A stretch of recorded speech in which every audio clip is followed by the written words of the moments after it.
and decided before settling into my own career in finance that I would go and see a little bit of the world, and ended up in Thailand where disaster struck one night.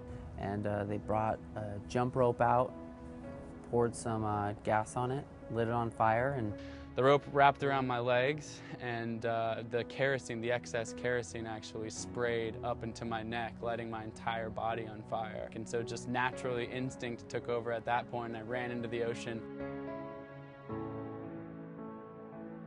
I didn't know what had happened. He wasn't screaming or anything. And as he walked out of the ocean, I saw his legs. And right away, I was just like,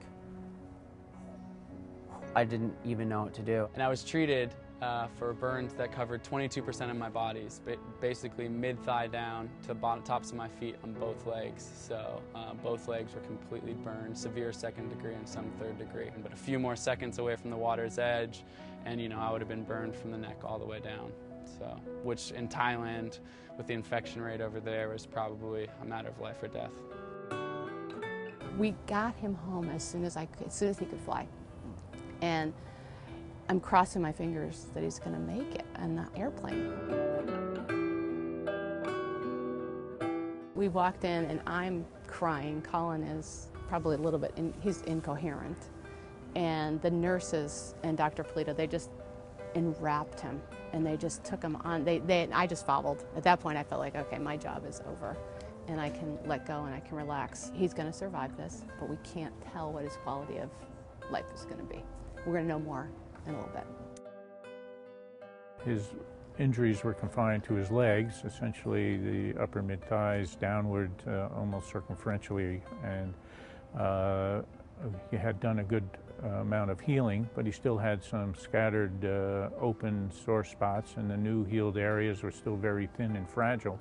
So he needed still ongoing dressing changes and protection to prevent these areas from breaking down. Just a day at a time. The people here were great, so patient with me, even when those frustrating moments of feeling like not just the physical pain, but certainly the emotional pain of, not recognizing your body anymore. I had been this elite athlete, and all of a sudden I'm looking down, my legs are atrophied to the size of my wrists, don't recognize my body, and they just kept, encouraging me and said, you keep at this, you keep doing these exercises, you keep this, we can stretch back out the skin and you'll be able to, walk normally. And then for me, I had set this goal of, I felt like I was going to be fully recovered if I could complete a triathlon. And it's something I'd never done before and didn't know much about, but for some reason I said it to my mom in the hospital in Thailand, and this idea was fixed in my mind, a goal had been set. And so that's what I really focused my energy on every single day, was not just being able to walk again, but be able to get to a point where I could cross a finish line. So when he said he wanted to be a triathlete, I said, okay, baby, let's talk about it. Let's get into the details. But in my heart, I was thinking, God, I hope you walk again. So it was just this amazing moment for me of triumph, what goal setting and hard work can do to pay off. It definitely put a lot of things into perspective for me, and it changed a lot of things. I love the life that I have now. Being a professional athlete, being able to travel all over the world. But it's also really made some other things important to me, just the importance of family, the importance of the people that are really close to me. But for the most part, I feel super fortunate and lucky that I can run and cycle and swim as best as I can.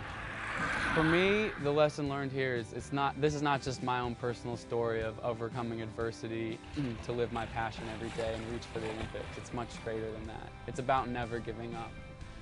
For me, it wasn't just me. It was the support of my mom. It was the support of David. It was the support of Dr. Polito and the whole Legacy Burn Center, who all rallied around me to make sure that I never gave up. Because there was dark moments. There was moments of sheer pain and agony, but even more than that, the emotional pain and the darkness could easily have enveloped me.